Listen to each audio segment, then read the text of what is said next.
Estamos locas. Imagínate. Ay, hija, acostúmbrate. Así quedamos todas después de los hijos. Eso es lo normal. Bienvenido a nuestro 10º episodio.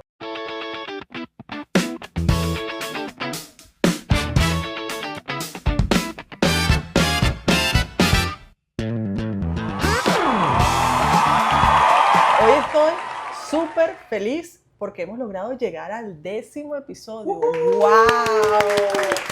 Bravo, bravo, de verdad que sí. Feliz y agradecida a mi equipo, a ustedes que nos acompañan y bueno, a las ganas y a las intenciones que tenemos cada día de desarrollar estos espacios espectaculares para crecer en bienestar, en salud, en equilibrio, pero por sobre todo para poder conectar con ustedes. Y ese es el objetivo que tenemos nosotros. Y bueno, siendo el 10º episodio, me gustaría hablarles un poquito acerca del tema de la vulnerabilidad.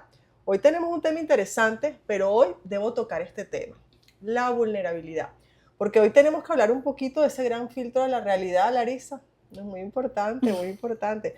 Y le voy a leer un poquito acá que se habla de que existen muchos podcasts registrados y cada día salen muchos más podcasts al mercado de diversos temas, desarrollan diferentes temáticas en diferentes idiomas, pero el tema del español es uno del segundo idioma pues más hablado y más utilizado o más seguido en el tema de los podcasts.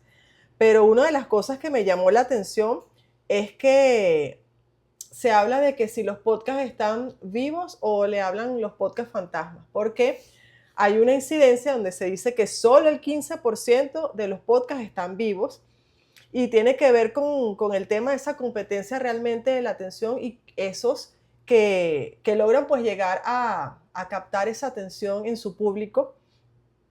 Hablan de la barrera de los 3 episodios, Larisa, que se dice que el 44% de las personas empieza un podcast y luego lo abandona porque tiene ese miedo a fallar o porque no tiene mucha audiencia.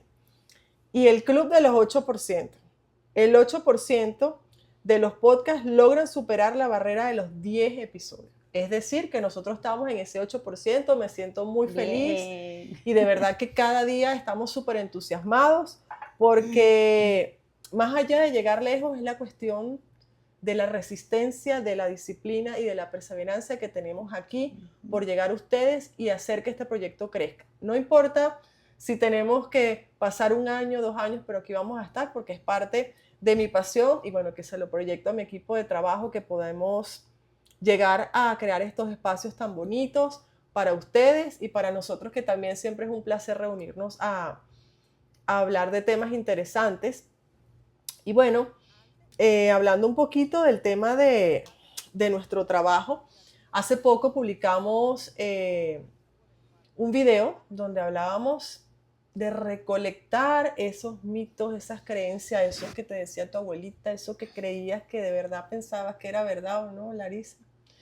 Y bueno, lo intentamos reflejar a través de ese video. Si no lo han visto, por favor vayan a nuestro Instagram, denle me gusta y compártanlo.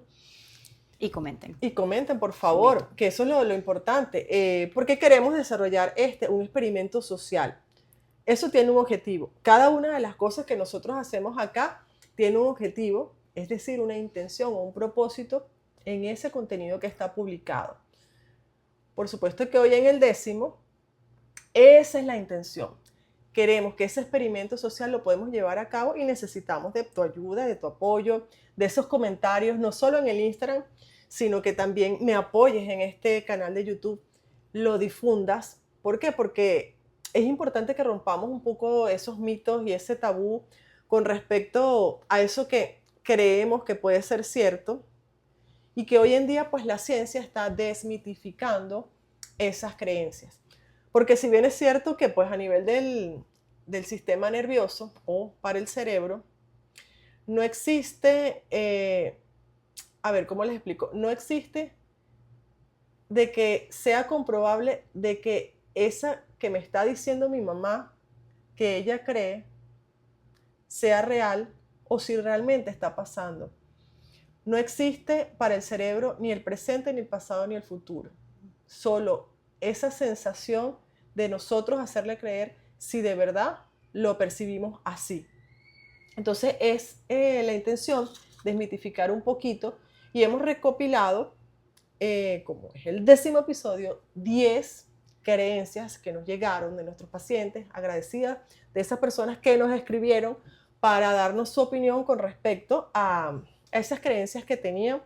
Algunas son un poco, pues digamos, locas, o no sé, o que quién pensaría que te pudieran decir eso, pero vamos a hablar un poquito de eso, y lo más importante es que me interesa que interactuemos en el Instagram o aquí para que me dejes esa creencia que tienes por allí, sea real o que ya la descubriste que no es real. Así que vamos, por favor, Larisa, a darle un poquito de sabor a este episodio. Ok, bueno, aquí en la pelvis tenemos los 10 comentarios de las personas que escribieron. Y bueno, vamos con el primero. Dice así: mi abuela me tenía prohibido lavarme el cabello cuando me venía la regla. Decía que se me iba a cortar el sangrado y que esa sangre mala se me iba a subir a la cabeza y me iba a volver loca o me iba a dar un mal. Bueno, imagínate Estamos tú. locas todas. Estamos locas. Imagínate eso que te lo diga tu abuelita. Y imagínate, Larisa, en esa época se bañaban con agua caliente. ¿Tú te imaginas? En esa época no sé si había calentador, no sé, de agua, porque a veces se bañaban a lo mejor en esa época como con taparita, no sé, con el agüita, y esa agua estaba En los fría. ríos. Bueno, es decir, miren qué importante, como una creencia de que el tema de bañarnos o no, puede pensar que eso puede influir en nuestro periodo. Qué interesante, porque ahí podemos ver de que eso no es cierto. O sea, imagínate, entonces pensaríamos que la mujer cuando le viene el periodo realmente está, no podemos decir, cochina, pero bueno, no se ha bañado. No Inmunda. Ajá, sí. No, pero Sucia, hablas o sea, del no tema puede ser. del cabello también, Sí, o sea, que pero no, igual. no te puedes O lavar sea, el cabello. imagínate a una mujer que le duraba el periodo 5 o 7 días, entonces no te lavabas la cabeza. O sea, imagínate Guácala. tú, incluso eso se pudiera aplicar, aunque muchas veces yo he escuchado y muchas veces lo creí ya después de grande, y que lo apliqué, dejé de creerlo, en que no me podía pintar el cabello cuando tenía el periodo. Después tenía la duda que si no era yo cuando tenía el periodo, era o la persona que tenía el periodo. Y eso está negado, no es así. Yo me he pintado el cabello teniendo el periodo, me he bañado con agua fría. Y te has lavado el cabello. Y me he lavado el cabello. Ahora, otra cosa, yo pienso que sí sería interesante aclarar que si lleváramos esto al punto de vista, yo, por ejemplo, una vez hice el tema de la inmersión en la tina con hielo. Y eso, por ejemplo, sí era como una contraindicación. Claro. Porque si tenías el periodo, no deberías someterte a ese proceso porque recordemos que el frío lo que produce es una vasoconstricción. Y en teoría lo que la abuelita estaría pensando es que se corta el flujo de sangre, entonces al cortarse como que apretaría, entonces sube la sangre. Manda la sangre para el cerebro. Obviamente si vas a ir pienso yo, vas a hacer una actividad una inmersión, por ejemplo, es el método Wim Hof, si no deberías hacerlo, pues teniendo el periodo. Eso sí lo pensaría teniendo algo frío, y más si terminas de meter la cabeza, porque a veces, se hace también loca, entonces terminas quedando loca y ahogada ahí en el agua fría. Así que no se crean eso, por favor. Ok. Cuando le dije a mi mamá que se me salía un poquito de pipí cuando me reía o cuando cargaba al niño, me dijo: ay, hija, acostúmbrate, así quedamos todas después de los hijos, eso es lo normal. Y yo me lo creí, pensé que mi cuerpo se había roto y que ya no había más nada que hacer. Bueno, imagínate, ese está súper interesante, porque ese sí se acerca un poquito más pudiera pensar yo más la creencia más hacia mi mamá, incluso hacia tu mamá, de que no había esa evidencia científica de que se podía trabajar la musculatura del suelo pélvico para prevenir esas fugas de orina. Y hoy en día pues está súper comprobado que obviamente el parto, los embarazos, por los cambios hormonales, generan, por supuesto, mayor propensión a que haya o prolapso o escapes de orina. Y fíjate cuántas mujeres no están embarazadas y de repente aumentan mucho de peso o tienen, por ejemplo, complicaciones en la columna, y tienen pérdidas o escapes de orina, pero también es por la posición y no es por el embarazo. Entonces debemos entender que hoy en día existen especialidades como la fisioterapia del suelo pélvico y en el caso de nosotros que buscamos integrar otros sistemas para ver por qué está esa pérdida de orina o esa incontinencia de orina que afecta las actividades de la vida diaria. Porque imagínate si uno estando joven ya tú piensas y tú dices, wow, no sé, a los 45 años que tú digas, no, bueno, mira, se me escapa la orina y ya no puedo hacer nada. No debemos pensar eso, así que siempre chequéense con un profesional y obviamente vayan también con un ginecólogo que esté un poquito más actualizado con respecto a esto y también no tenga esas creencias. Porque también es importante entender que muchas veces los ginecólogos hacen que también nosotros como pacientes o como personas normalicemos esa serie de síntomas que no deben normalizarse ni parecer normal. Es común, pero no es normal. Ajá. Bueno, aquí hay uno interesante. Ay, Larisa. Mi mamá siempre me decía que para limpiar lo que dejaban los hombres o para que no me dieran infecciones tenía que hacerme unos baños de asiento con un montón de monte. Yo me sentaba ahí en ese humerío pensando que estaba haciendo una limpieza profunda sin saber que eso más bien me estaba irritando. Bueno, eso está interesante porque tú sabes que hace poco, bueno, hoy en día vienen saliendo como cosas muy, muy de los antepasados, como el tema de la parte de ancestralización. Y para mi percepción, eso le llaman como baños de vapor para la zona íntima. Y hay personas que lo hacen, he escuchado que hay personas que lo hacen. Como también está la creencia que después del parto, tú te tenías que colocar duchas vaginales para limpiarte. Yo nunca lo hice. O sea, yo simplemente me autolimpiaba porque el cuerpo está preparado para eso. Obviamente hay procesos, en el caso de que sean patológicos, pues es una indicación hacerlo. Pero eso no está bien porque en la vagina hay una microbiota y esa microbiota tiene un equilibrio. Y obviamente esos cambios de temperatura ya es una zona húmeda. Entonces imagínate que tú le metas un vapor más ramas. Nada más te pica.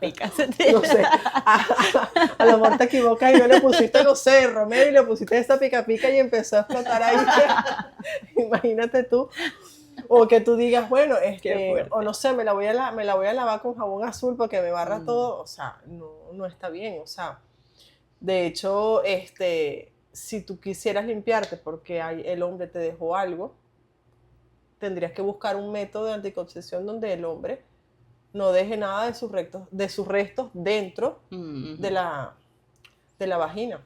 Pienso yo que habría que pensarnos eso. Entonces, para mí, eso es algo que es un mito que no se debe hacer porque la vagina se autolimpia, tiene sus procesos naturales. Lo que sí debemos es cuidar los productos que utilizamos para su limpieza, para su higiene, los chequeos periódicos al ginecólogo. Si el ginecólogo te indica algún tratamiento, ya sea un óvulo o alguna crema, porque te lo indicó el médico, no porque vas a estar probando a colocarte, ay, no sé, porque tengo un ligero prurito, que es cuando te pica, entonces tú te vas a aplicar crema sin saber si esa crema es la indicada. Entonces debemos estar pendientes de eso y obviamente también que la ropa sea de algodón, que no sea la ropa tan ajustada, los protectores diarios, esa serie de cosas no debemos utilizarlo. Y bueno, también controlar el estrés, porque el estrés afecta a nuestra microbiota vaginal. Ok. Bueno, vamos con la cuarta.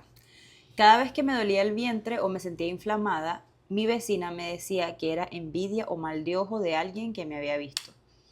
Y me pasaba un huevo y me decía que tenía el vientre cargado de malas energías. Yo me lo creía porque sentía un peso que no se me quitaba con nada. Bueno, imagínate tú. Si está inflamada, eso puede ser que ella coma alimentos que haga que la inflamen y no es la envidia, sino es que también están los pensamientos y las emociones que nos inflaman. Ajá, eso no lo vemos. Entonces a lo mejor era la vecina que le tenía rabia. La envidiosa era la vecina. La envidiosa era la vecina. Y ella quería pues que se sintiera mal. Entonces, ¿qué te pasa a ti cuando tú te juntas con alguien que tiene malas energías? tú terminas, o sea, si tú no eres muy fuerte, tú terminas sintiéndote mal. Tú dices, uy, oye, ¿verdad? ¿Será que tiene algo de razón? Entonces, debemos estar pendientes de eso, porque bueno, también hay mucha gente que cree en el tema del mal de ojo y que la limpieza se hace a través de un huevo, porque es el que agarra las malas energías y toda esa serie de cosas. Pero no es que tenga algo de realidad, sino que sí es cierto que nuestras células se mueven a través de energía. Y dependiendo de la vibración con las personas que nos relacionemos, o de nuestras emociones o de nuestros sentimientos, más la alimentación de nuestra microbiota, podemos estar inflamados o no. Entonces no es cuestión de tema de mal de ojo, de verdad que, bueno, honestamente, primero haberlo escuchado. Pudiera haber escuchado el tema del mal de ojo en los niños, pero en el vientre no. Pero en el vientre no. Ok, a mí me criaron pensando que si allá abajo no estaba todo bien cerrado y apretadito, yo no valía nada como mujer. Yo sentía que el dolor en mis relaciones era normal y que así tenía que ser para que mi esposo estuviera contento. Nadie me dijo que vivir con ese nudo ahí abajo no era virtud, sino que me estaba haciendo daño. Bueno, ahí yo difiero un poco porque debemos entender que podemos asumir que esa es una mujer que tiene ya cierta edad, a lo mejor ella es menopáusica o está perimenopáusica, hay cambios hormonales, entonces pudo haber tenido partos. Obviamente al haber tenido parto, pues el canal vaginal no está tan estrecho como cuando uno estaba más joven porque se pierde el tono muscular. Entonces pues eso hace que a lo mejor al momento de las relaciones sexuales el hombre no sienta eso apretadito. Pero lo apretadito está chévere como para el tema de que la mujer también sienta y que tu pareja también sienta. Pero sentir dolor o un punto de dolor o que tú hayas tenido una cicatriz en tu zona íntima, ya sea por desgarro, ya sea por episiotomía o porque, por ejemplo, le hayan extraído un mioma o algo de la zona y tenga una cicatriz profunda, en donde ahí entra el tema de que la mujer quizás no tiene chequeos periódicos regulares o su ginecólogo no le da como que ese valor a esa sensación de dolor que ella tiene y quizás se lo normaliza, pero debemos entender que para tener relaciones sexuales no debe haber dolor. Si hay dolor, ahí está sucediendo algo. Puede haber una alteración anatómica, por eso es que los invito a que sea evaluado por un profesional pertinente, y si no hay una alteración morfológica o estructural en la zona, entonces ya se vería y se tendría que hablar para trabajar la parte psicológica o emotiva, a ver qué le está generando eso. Entonces eso también es importante. No debemos tener dolor durante las relaciones sexuales, debería ser un acto que disfrutáramos y que lo gozáramos pues a plenitud. Así es. Ok, este es que el 6. Cuando tuve a mi bebé, mi suegra no me dejó ni asomarme a la puerta por 40 días. Decía que si caminaba o hacía algún esfuerzo, los órganos se me iban a desordenar y me iba a quedar abierta para siempre. Pasé la cuarentena, casi tiesa en una cama por puro miedo. Bueno, imagínate tú, eso está súper mal porque obviamente hoy en día las mujeres somos muy activas y bueno, debe haber un equilibrio en el proceso de recuperación. Obviamente en una cesárea debes de tener mucho más cuidado cuando es un parto. En ambas no debes agarrar peso, obviamente debes tratar de tener una postura lo más erguida posible, obviamente dependiendo de la cesárea, y si es, yo en la última experiencia de la cesárea, yo de verdad cuando me paré de la cama y sentí ese tirón, o sea, de verdad que sí pega y duele.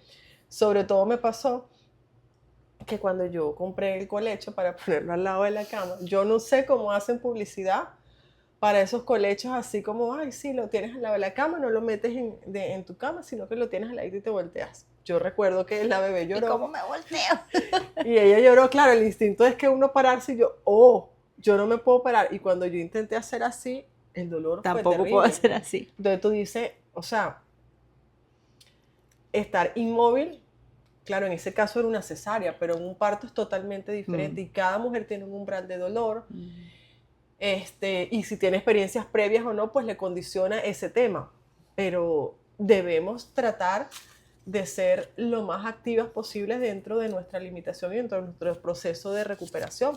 Porque si nosotros nos sentimos de esa forma, cómo se limpia también el útero si está todo el tiempo acostada. Entonces, imagínate, si el útero lo tienes así, en esta posición verticalizada, la gravedad es la que nos va a ayudar a que también nosotros expulsemos esas cosas que ya no deben estar ahí y él vaya como que volviendo a su tamaño normal, recuperando su normotono, su función. Entonces, no debemos pasar todo el rato acostadas a menos que haya una complicación. Y bueno, a ese le sumamos el tema del sereno. No sé si a ti te pasó que antes de los 40 días no salgas afuera el sereno porque te va a hacer mal.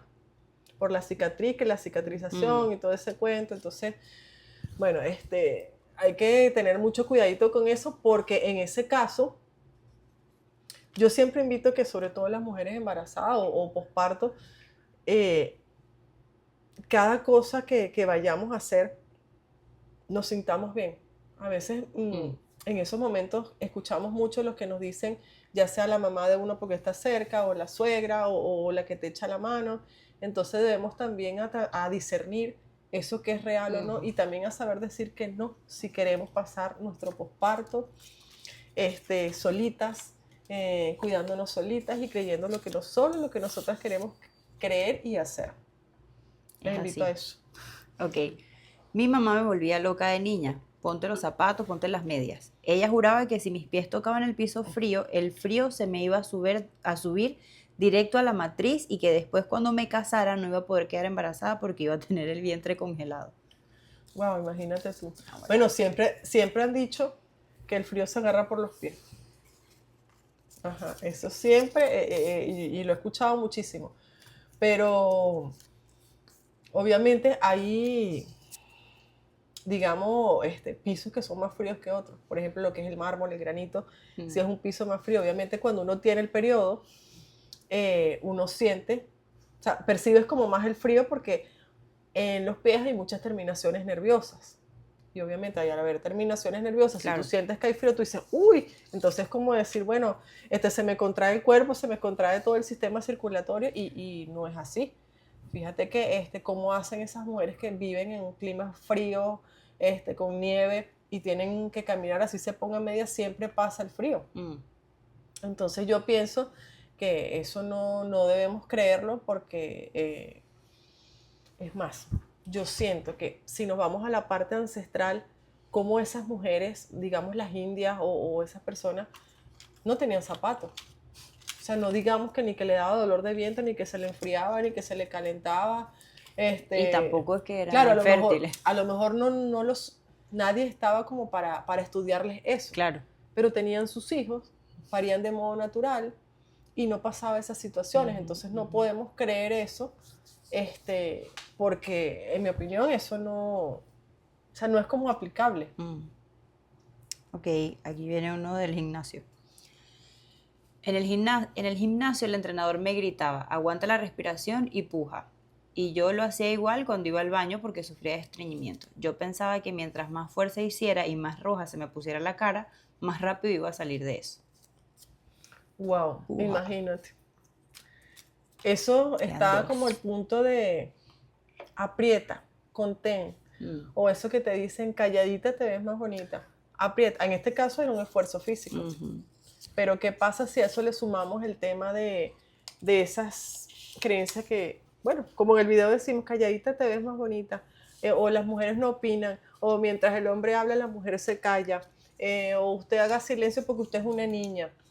Toda esa serie de cosas, podemos hablar de tema de constricción física ante un esfuerzo, o la constricción emocional nos puede llevar a esa constricción física. Entonces, es importante que hoy en día, cuando hagamos alguna actividad física, sobre todo si vamos a cargar peso, que tu cuerpo esté preparado realmente para saber distribuir las cargas para alzar el peso. Uno, con una persona o un profesional altamente calificado para que no te vayas a lesionar. Y segundo, siempre debemos hacer el mayor esfuerzo en expiración. Y eso se trabaja por el tema de ir a la par o a la mano de la parte de la biomecánica de la respiración y de los ciertos movimientos pélvicos. Pero entonces es interesante que no podemos pensar que debemos aguantar, ya sea por una actividad física o por algo emocional o alguna situación, porque eso nos genera hipertonía del suelo pélvico. Y obviamente cuando a esto le sumamos el tema de las emociones, que el estrés, las responsabilidades, la manera en la que vemos la vida, el qué hacer, que tenemos que ser profesionales, que tenemos que ser exitosas, que tenemos que ser poderosas, que aquella mujer logró más que esto, que mire, son tantas cosas que a uno la mujer le invade, que hace que no hace falta que te digan que contengas la respiración, porque ya solamente con eso ya nos genera ansiedad y nos genera estrés. Y nuestro sistema nervioso se ve afectado.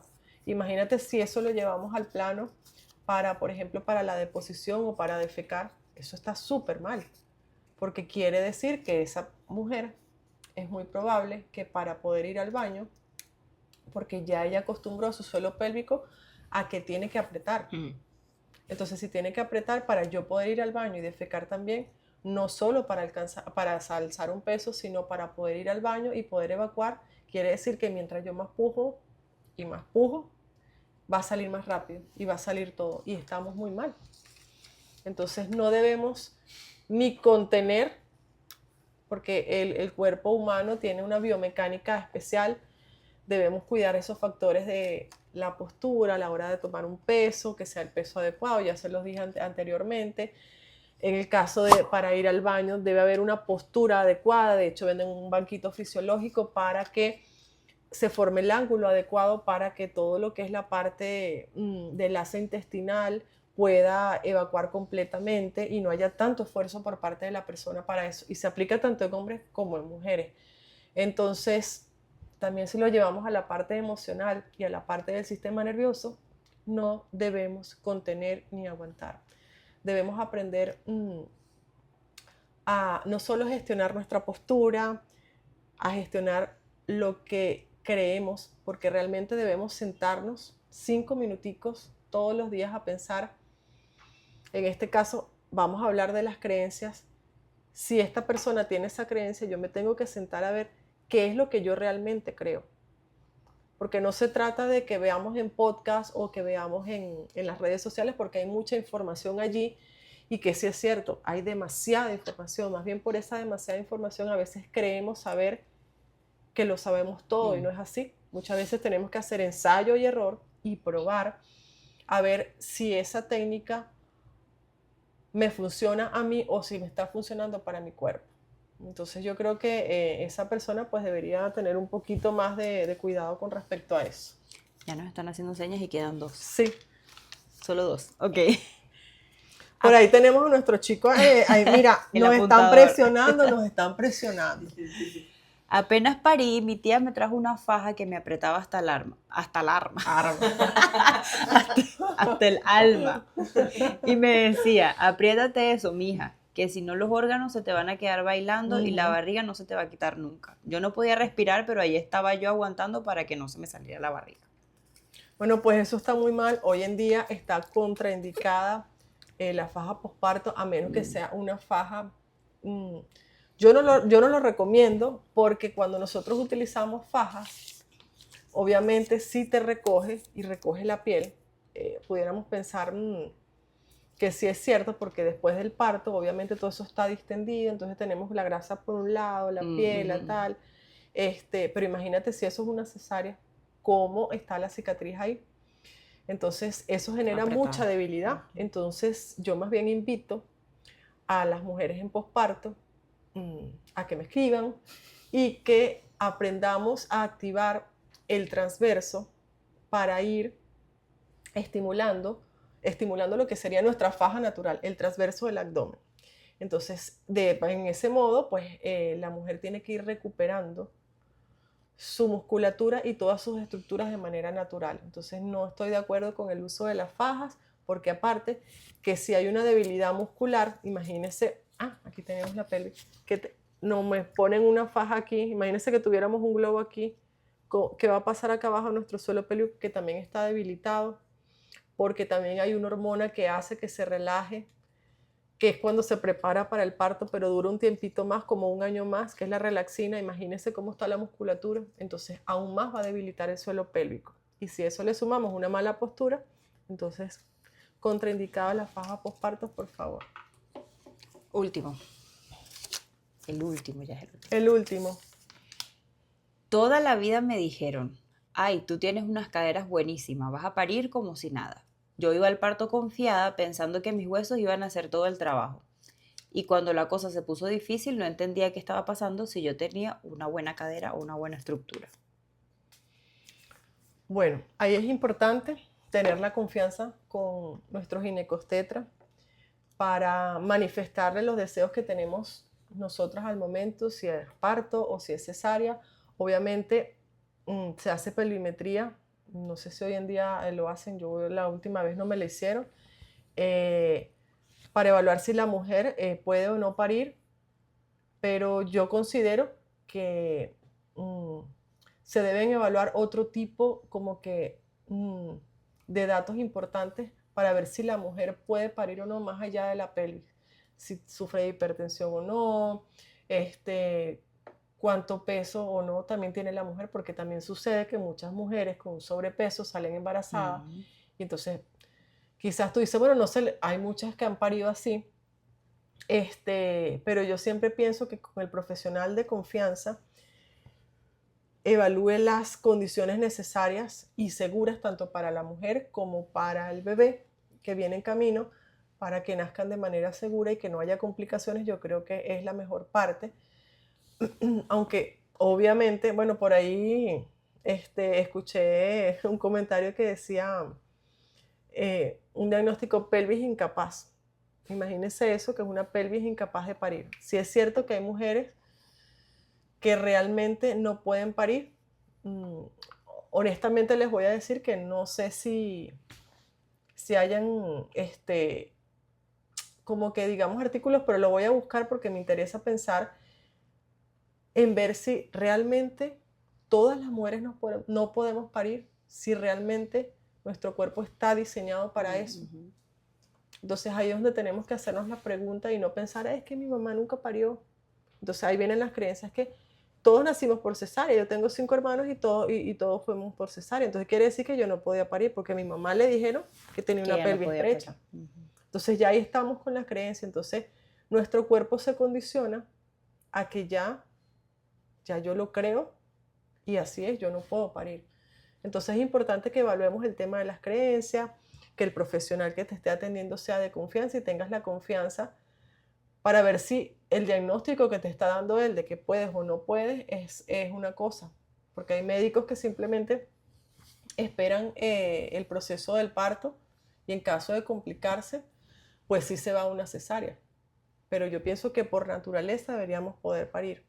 Ahora se evalúan otros condicionantes que estábamos hablando, el tema de que si es cesárea o por parto, si es por comodidad o no es por comodidad del médico o de la mujer por no sentir dolor, pues no lo sé. Eso sí es muy complejo porque entran en juego muchos datos, creencias, la parte económica, el tiempo, el no querer sufrir, quizás si tuviste una experiencia previa, a lo mejor alguna pérdida o algo que no quieres que te vuelva a pasar. Entonces son muchas cosas que hay que evaluar y bueno, yo siempre pienso que la comunicación es la mejor herramienta para poder abordar esa serie de cosas. Y bueno, ya llegamos a esos 10 comentarios. Teníamos muchos más, pero nuestro jefecito por ahí nos dice que ya no podemos más. Entonces, episodio 10, como es episodio 10, solo son 10 comentarios, ya me dijeron que no podían ser más. Entonces, yo estoy súper agradecida de que hayamos llegado hasta aquí, pero aparte de agradecida, seguimos impulsados a que vamos a llegar a crear muchos más episodios. Estos son solo los primeros 10. Tenemos la proyección a que sea para 1000, así que estén pendientes que, bueno, queda yo siendo oficio por rato. Y nada, pendiente de nuestras redes sociales. Y quería comentarles algo, que mientras yo leía todos estos relatos, porque no solo es el tema de los comentarios, siempre nosotros nos sentamos a ver, a buscar artículos, a buscar cosas para poder conectar con ustedes y me di cuenta de algo, que estas creencias o estos mitos es solo la punta del iceberg, porque mucho, mucho por debajo, en la profundidad, de verdad que hay muchas cosas que están ahí escondidas. Por eso es que decidimos que este episodio 10 sea realmente un experimento social y quiero que me apoyes y me ayudes porque sin tu ayuda no vamos a poder lograrlo. Ese experimento social lo que busca es crear una base de datos de esos mitos pélvicos o sexuales para que podamos entender cómo nuestra cultura nos puede estar enfermando, ya sea nuestra cultura, nuestras creencias, nuestros pensamientos, nuestros sentimientos, cómo nos están enfermando. Así que la ayuda que necesito es muy simple. Primero, que me sigas.